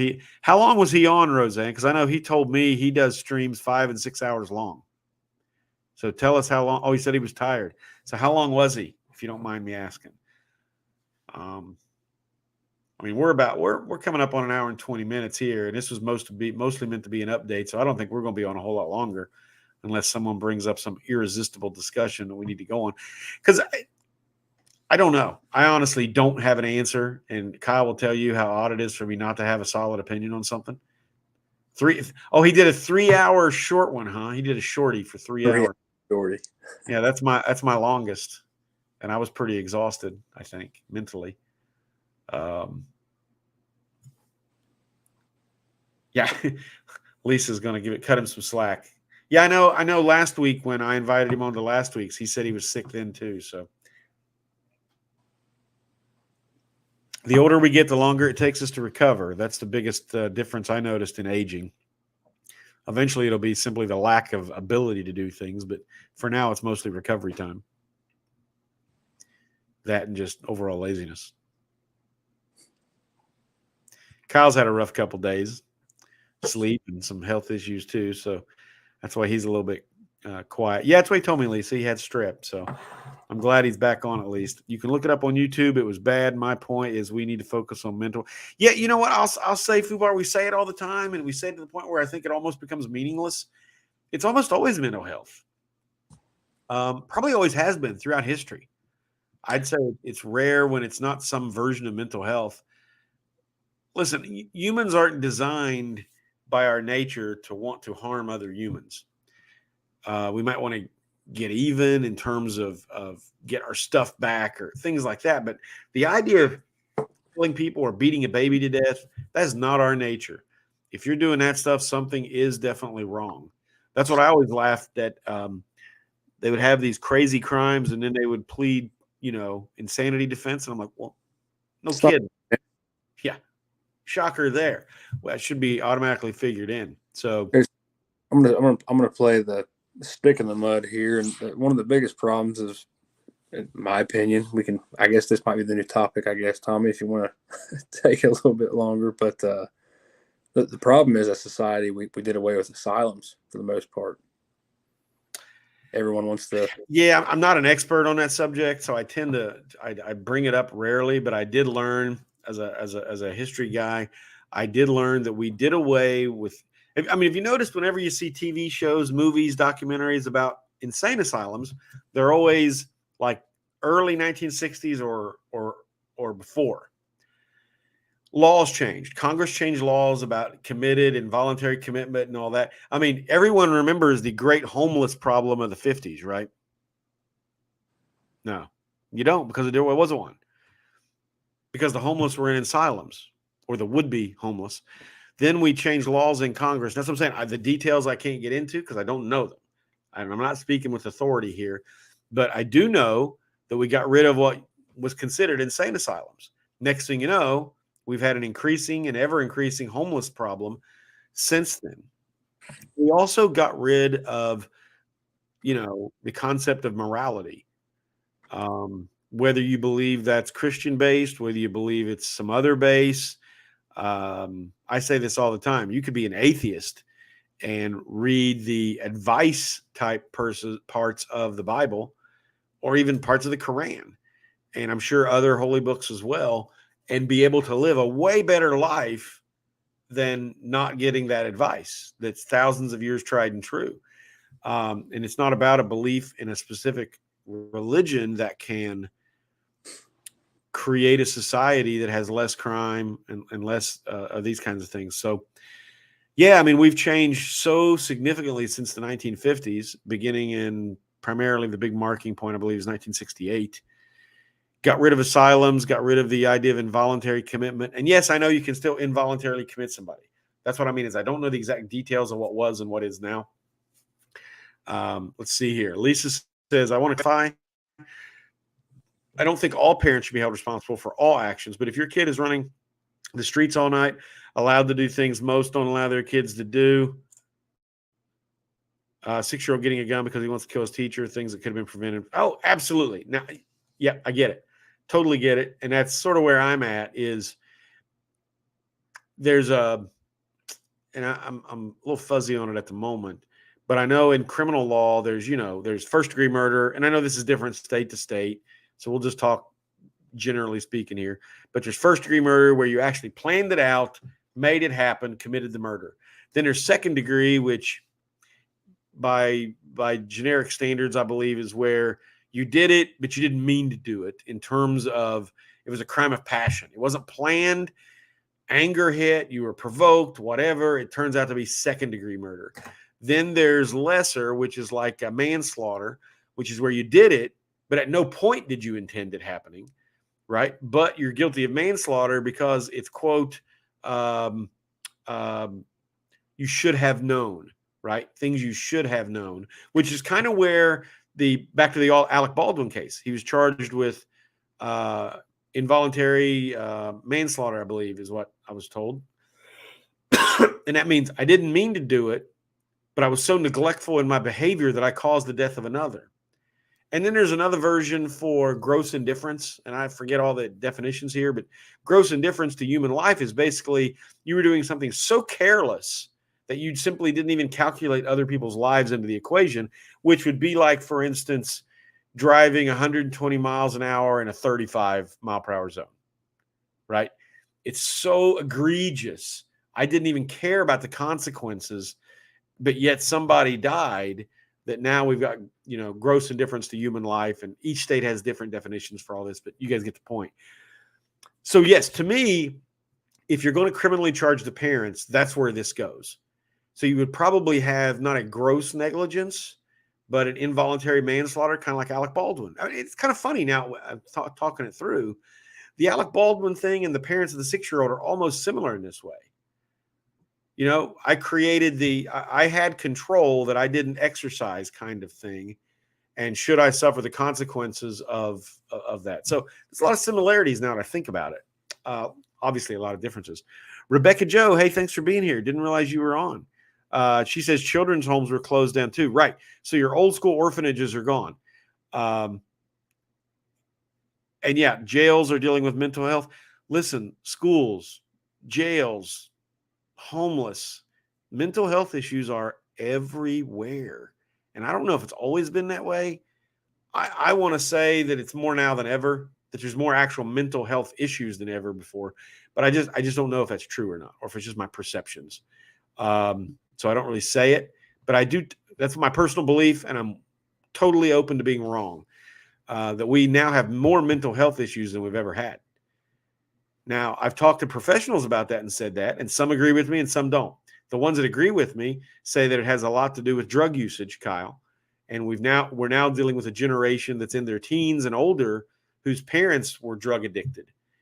And so you get those residual effects through childbirth, through their upbringing, the things they had to endure being brought up by parents with drug addiction. So I've heard all kinds of versions of the cause of this.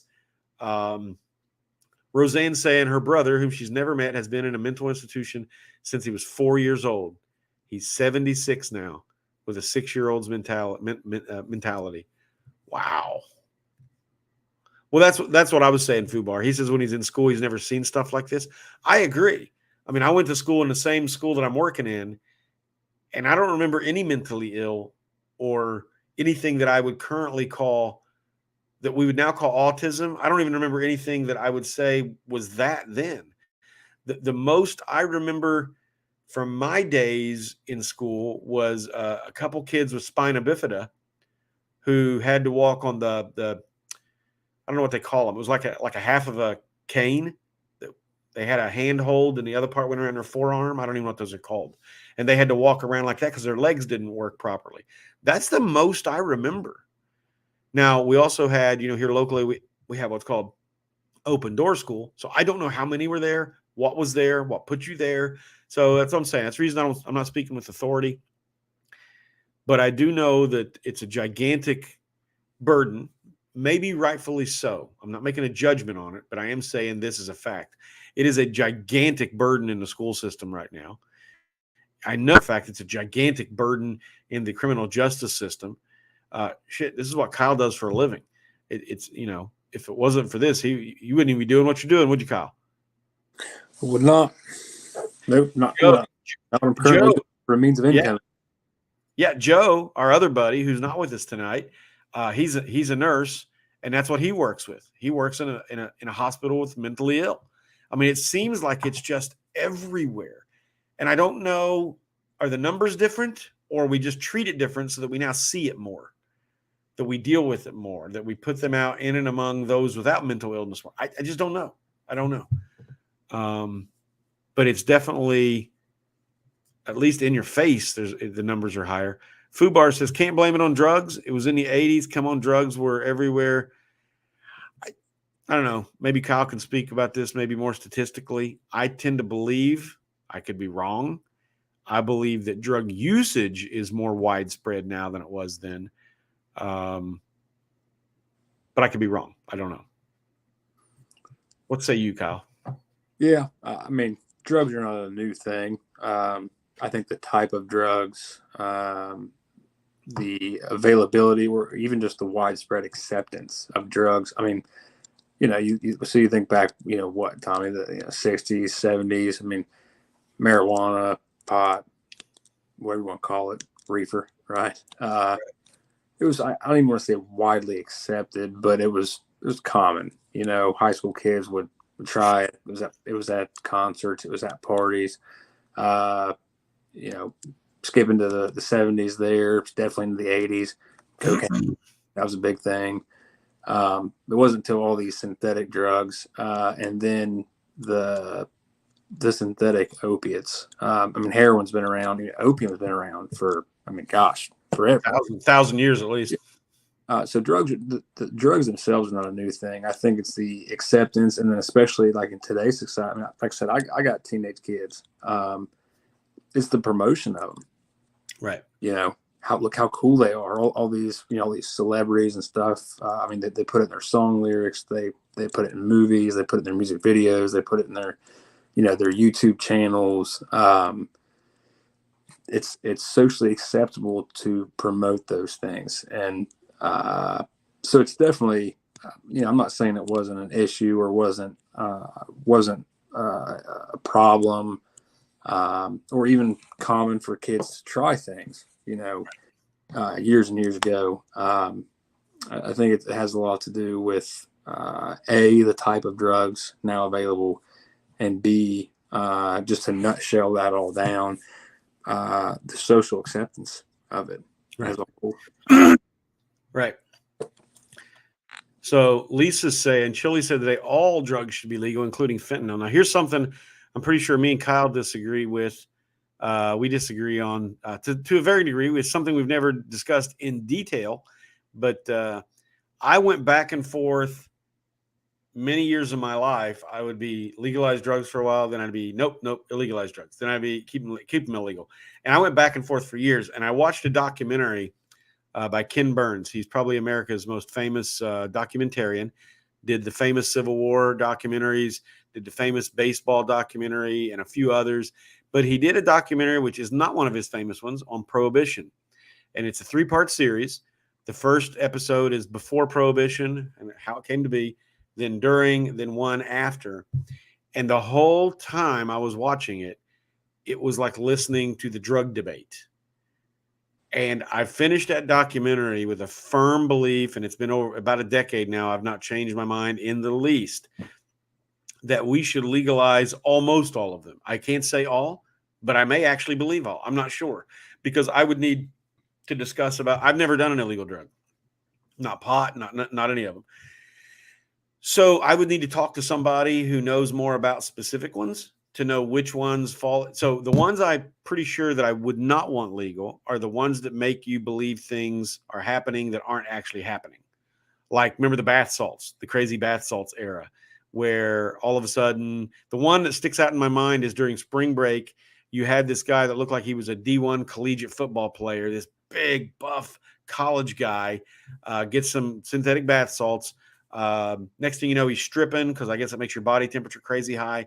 He's running down the street of, I don't remember if it was Myrtle Beach or Jacksonville or wherever this was, somewhere where spring breakers go crazy, and runs to the cops because he wants to kill all the cops, because the cops are, I think the story was they were demons or aliens or something to that effect. So he's running down to where the police station is. When he gets to the police station have like a 6-foot tall, like a modern wrought iron fence with spear tips at each fence post. He decides to climb this fence to go kill all the cops, and then slips naked. He's naked. He slips, falls, and impales himself on these spears that are the fence. And I saw a picture of him stuck on his thighs. They went through his thighs. And he's trying to fight all the cops that are trying to help him because they're demons, while he's impaled on a fence. So now, obviously, you can't do those because they make you believe things are happening that aren't even happening, which cause you then to go harm others. But personally, anything I've ever heard about pot, cocaine, even heroin, as far as I know, I can't justify in my mind keeping them illegal. So I could debate specific drugs, but in general, legalizing drugs would take power away from the cartels. It clears up more of our court system, clears up our jails, takes away criminal records on people that have made mistakes and want to change.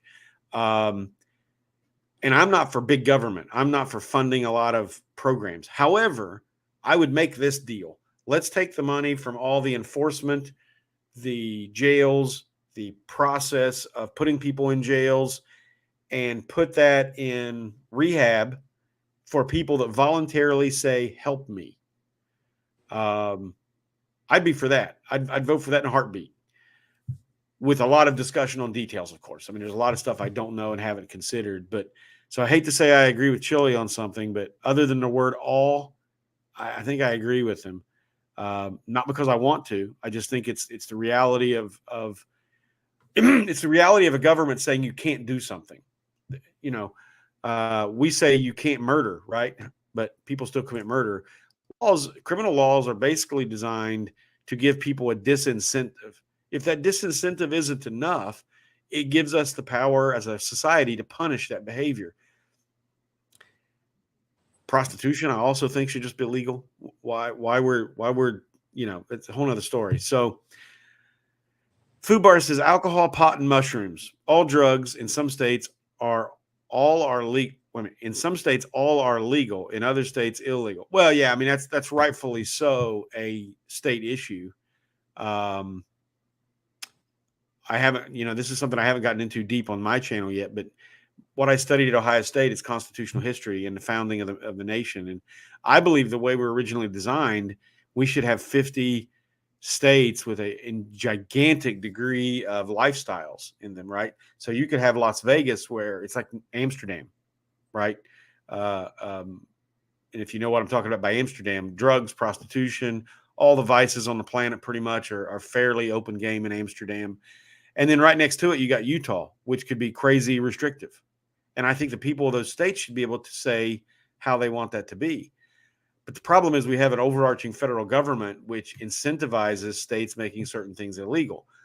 Like for many, many, many years, everybody had to have a 55 mile per hour speed limit on interstates because if you didn't, the federal government said they wouldn't give you highway funds to repair those highways. So, well, Lisa, that's what I was saying is it'll cost us in treatment, but the amount we would save in the courts and the correctional system would, I think, way above pay for what we would need in treatment, because I'm only talking treatment for those that literally ask for it, not pressured into it by courts, not drugged there by somebody. And now, Kyle, please, as much as you are comfortable with, speak to the efficacy of people that show up for any kind of rehab that do not want to be there versus those that ask for help. It's a much larger percentage. Yeah. Most of the people that come to treatment for things like that, it's I'll get the family off my back, or it's the courts made me do it, or it's a way out of a sentence form. There is that percentage that is the opposite, but it's a much smaller percentage in general. Of those that rehab successfully when they're forced to, it's a small percentage, you mean? Just in general, of people that enter programs, it's typically people that otherwise wouldn't be there unless they were forced. That's the larger percentage are people that are forced into treatment for such things. FUBAR, I don't believe that's true. I don't believe beer is illegal in any state in its entirety. There are states where it's much more restricted than others. For instance, Utah. I was out there and it was relatively difficult to come across, but it could be found, and there were liquor stores even. I don't believe there's any state where it's illegal, but there's lots of small locations. Like I'm sitting in a dry township right now, within the same township over, it's not dry. Yeah. There's no dry states, no dry states, but there are large dry areas in, for instance, Utah, but not the entire state. No. But yeah, I would just rather take the money and the amount of law enforcement that risk their lives to deal. I mean, think about this for a second. Here's the way I try to say it. And I think the way I say it clicks with some people, and I think most people it doesn't. But we're going to spend money sending people like Legicator out to risk their lives to try to stop people from doing something they're going to threaten our lives to try to keep doing. It's just, to me, it just doesn't compute. Like I said, there are some drugs where absolutely you just have to say no, and just simply doing them makes you a threat to others. And really, that's the point I'm making. When you are a threat to others, and you're a more threat to others while it's illegal, for instance, doing heroin and providing a market yourself to heroin threatens others because of the power of drug cartels. It's the illegality that gives them the power and the wealth they have. Now, I'm also not one of these people who say, let's make them legal and then tax the hell out of it. No, just keep government the hell out of it. Just say legal. And I think we could easily start with pot. You should be able to grow it like corn in your front yard if you want. Although I still never plan on doing it. But okay, FUBAR Mint County. So, okay, cool. Yep, we're all on the same page then. Dry counties. Lots of dry counties in the country. Lots of dry counties. As a matter of fact, you've still got Lynchburg, Tennessee, where Jack Daniels is made, is still to this day a dry county. So my understanding is you can't drink samples at the Jack Daniels distillery.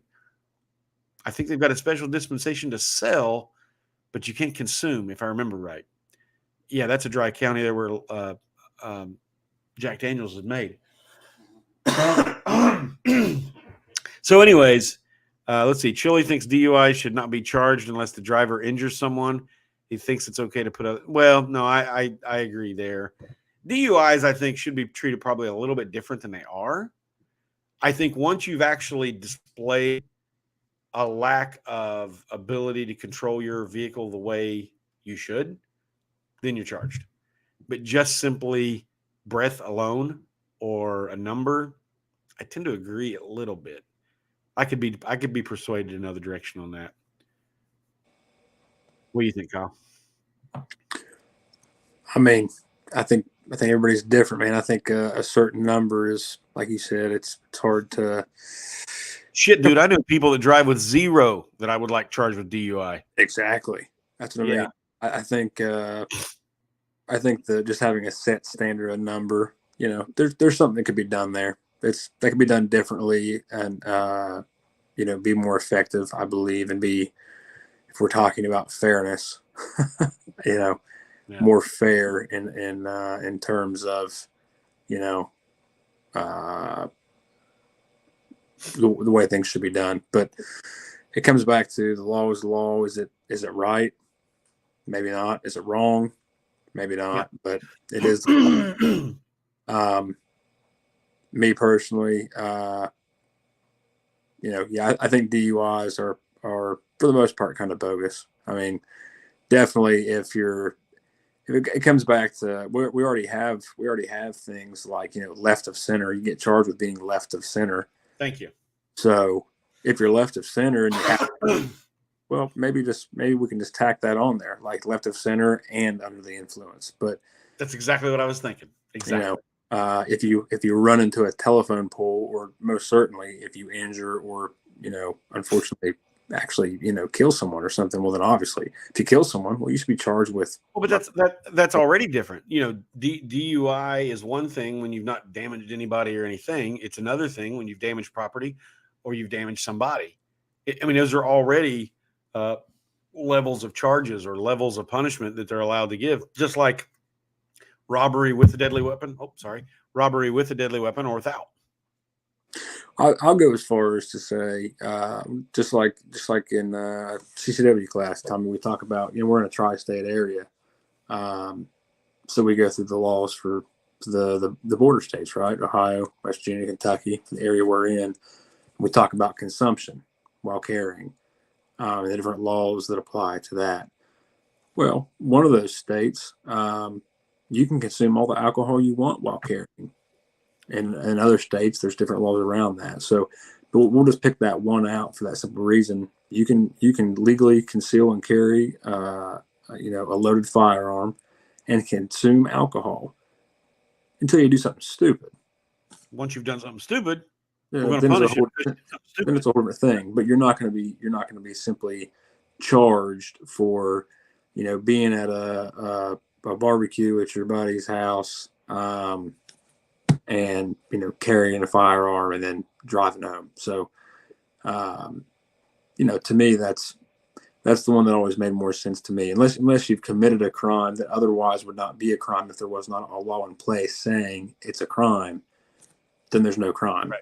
So, hello, Kelly. By the way, good to see you. Lisa says, but doesn't having DUIs allow them to pull someone over and get them off the road? No, we agree. But I think they should have to demonstrate that they actually are a danger to others. So in other words, cop sees you driving by and you've not swerved, you've not done anything. For instance, checkpoints. Checkpoints is a great illustration of what I'm saying. There should not be DUI checkpoints.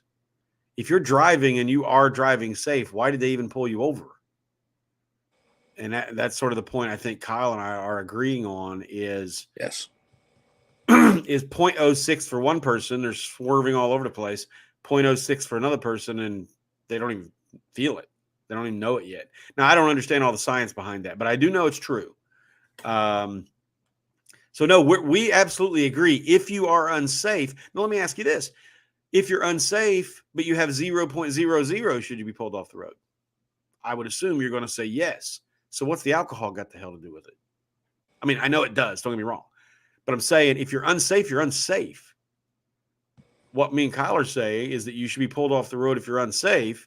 And if you're unsafe because of alcohol, then add a charge to that. But not simply a number in a bloodstream, I think is the point we're making. Yes. For example, man, and I got I'm nailed not for driving while. Go ahead, Kyle. I'm by no means, poking at the elderly here, but a good example, in my opinion, would be elderly folk who should not be driving now for whatever various medical reasons that may be.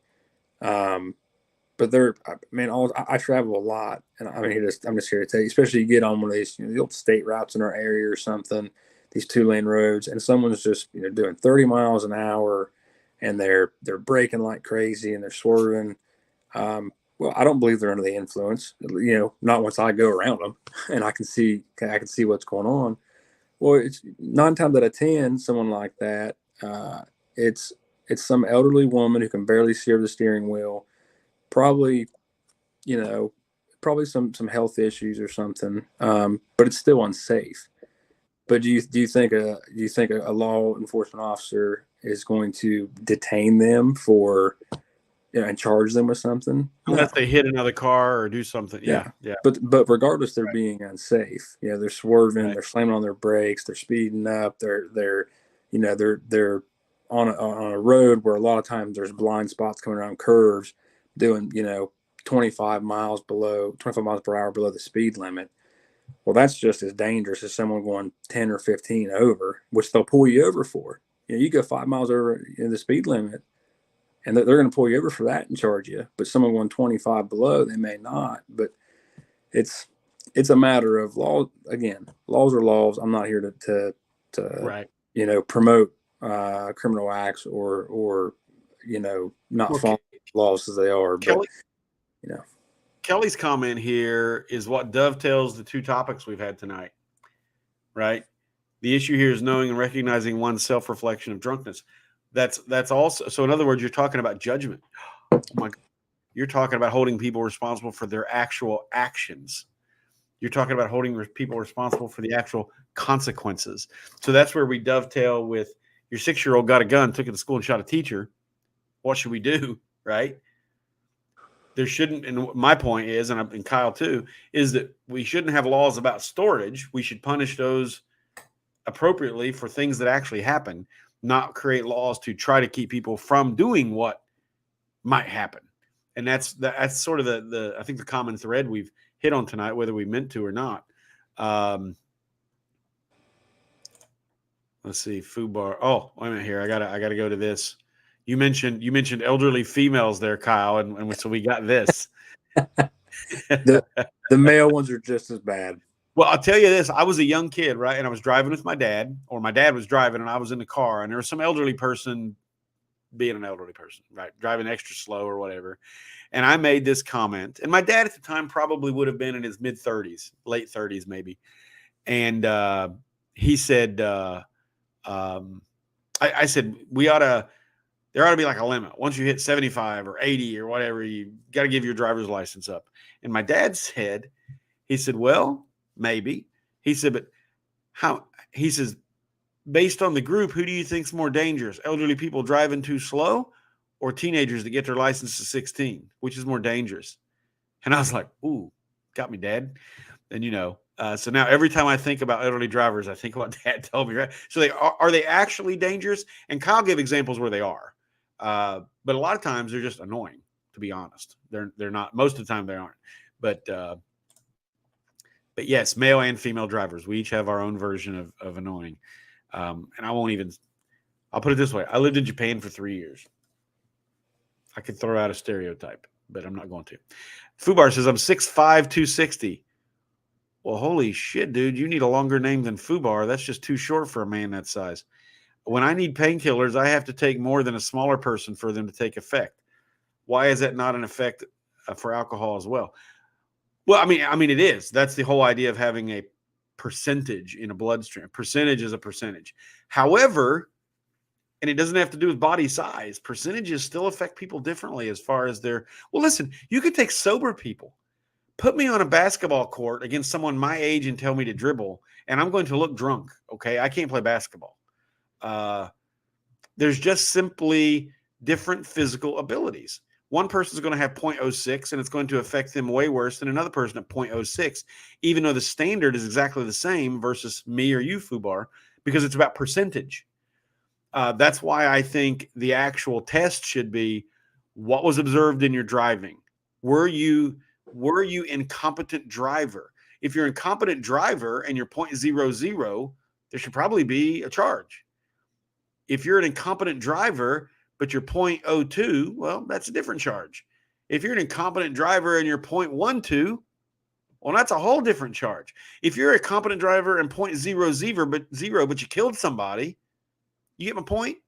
So what me and Kyle are in agreement here about is it's about what you actually do, not these government laws. They're what I call preventive laws. They give the government the power to do something against you because they want to prevent you from doing something bad, not actually punish something bad. Is all I think they should be able to do. Let's see. Roseanne says they lowered the BAC from 0.1 to 0.08. At 0.08, I'm still sober, but someone else might be plastered. Everybody's body and brain reacts to it. Absolutely. Like I said, put a basketball in my hand and I may look drunk and I'm not. Don't call me. I'm not doing any more school shootings. Oh, Kelly.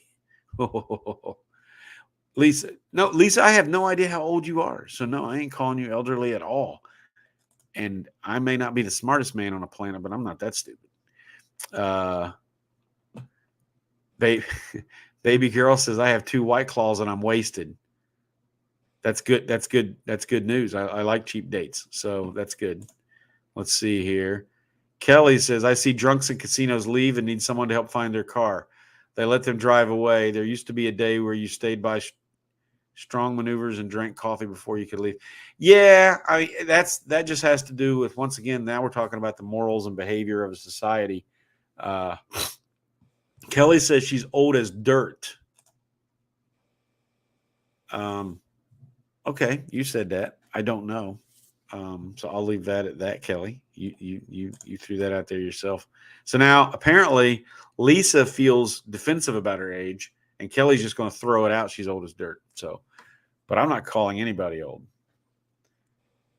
She's proud of it too. Old as dirt and proud. At least you're not telling me that you had underwear as old as me or something like that. I hate when people say that stuff.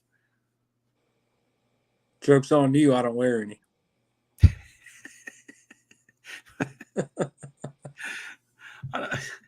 Well, you're younger than me, Kyle. You can't have older underwear as old as me unless you are like getting Goodwill underwear or something. I know. But you're not wearing any. But I'm not wearing. Commando is an old concept, so maybe you are wearing underwear older than me. I don't know. Kelly's lived a hard, proud, productive life. That sounds like an Appalachian mindset talking right there, which I'm fine with. So I don't know where you're at, Kelly. Lisa says she's not defensive, just joking. Okay, cool. I stand corrected. Twice now. Woo. That's a slow night. I'm having marital flashbacks. I've been single for a very long time. I get corrected, but it's usually behind my back when I can hear it. Well, guys, I think we've kind of wound down now. We're almost at two. Oh, Kelly says Southern California, live in Southern Nevada. Okay, all right. That sounded very Appalachian in attitude there when you said what you said. That's where we're at. It just sounded very familiar. Fubar says, I wish they would still do that at the bars. However, a bar can be charged for overservice that could shut the bar down. Oh, yeah. Yeah, absolutely. Me too, Lisa. I just don't get to hear your tone of voice and everything when you're in chat. So I'm not a guy who reads between the lines very well. I like things said specifically. So sometimes written jokes can go right over my head pretty quick. 64. Kelly says she's 64. Well, Kyle, I got some ideas coming up we're going to do here on the show. Got a show coming up I want to talk about, a Latin phrase, sapere aude, which means dare to know. And I got a whole set of lectures on dare to know. That's okay, Kelly. No problem. But anyways, got that going on. I want to do some rucking information. I'll probably talk some more about Whiskey University and some whiskey stuff coming up. What else, Kyle? I may do a Second Amendment update. For those of you that don't know, this past summer, the Supreme Court did one of the most important decisions we've had, at least in my lifetime. Same time they overturned Roe v. Wade. The same session, that is, they did a case we call NYSERPA v. Bruin. NYSERPA is an acronym for New York State Rifle Pistol Association. There we go. New York State Rifle Pistol Association versus Bruin, which I believe Bruin was the state's attorney general. Anyways,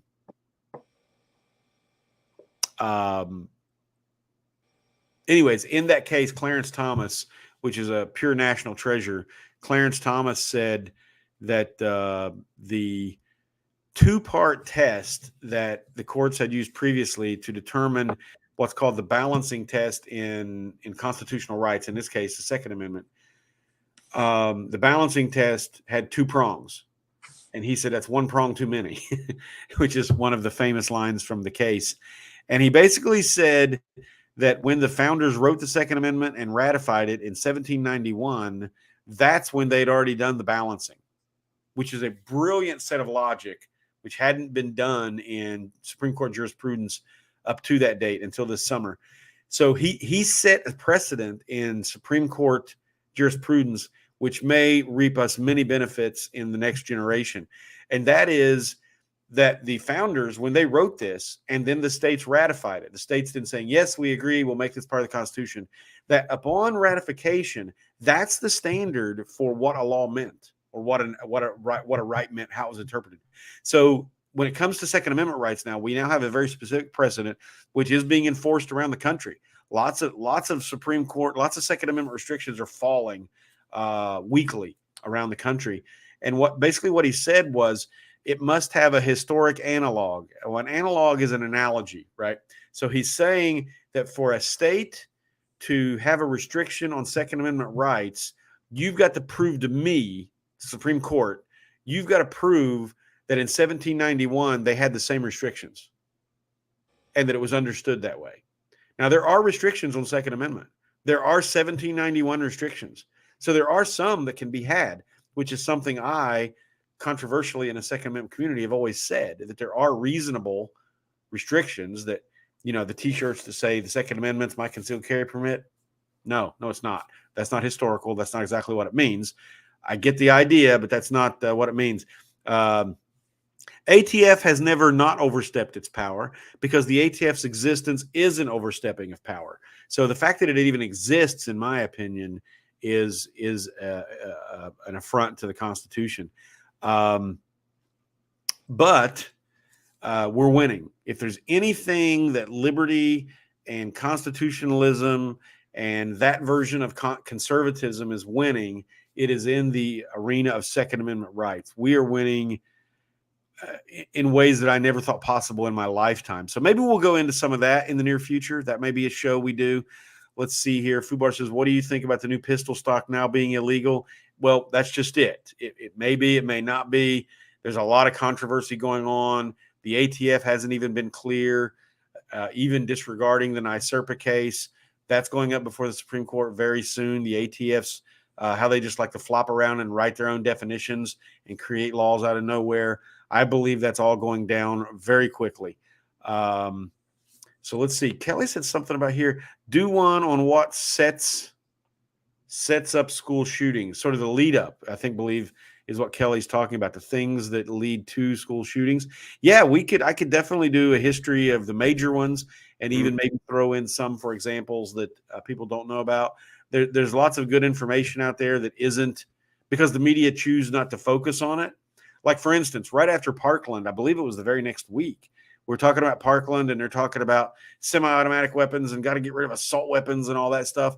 There was a shooting, I believe it was in Maryland, but the kid literally used everything they don't preach about. He used a revolver and a shotgun and killed a couple students. And it never even barely made the news. Why? Because it didn't fit their agenda.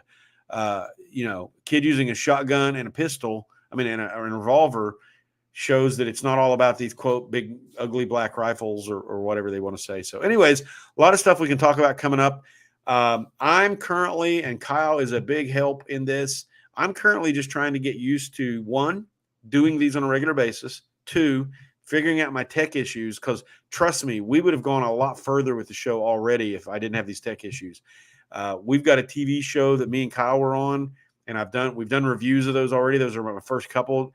But every time I try to do that now, everything locks up. So I got to figure out the tech issues, and then I want to do some reaction videos. Lots of ideas, just working through the tech issues, working through learning how to do live streams myself. So I really appreciate the time you guys have given us by being here tonight. I appreciate Kyle and his time. You guys being here and hanging out with us, spreading the word, liking, subscribing, notifying, telling your friends. I can't tell you how much that means.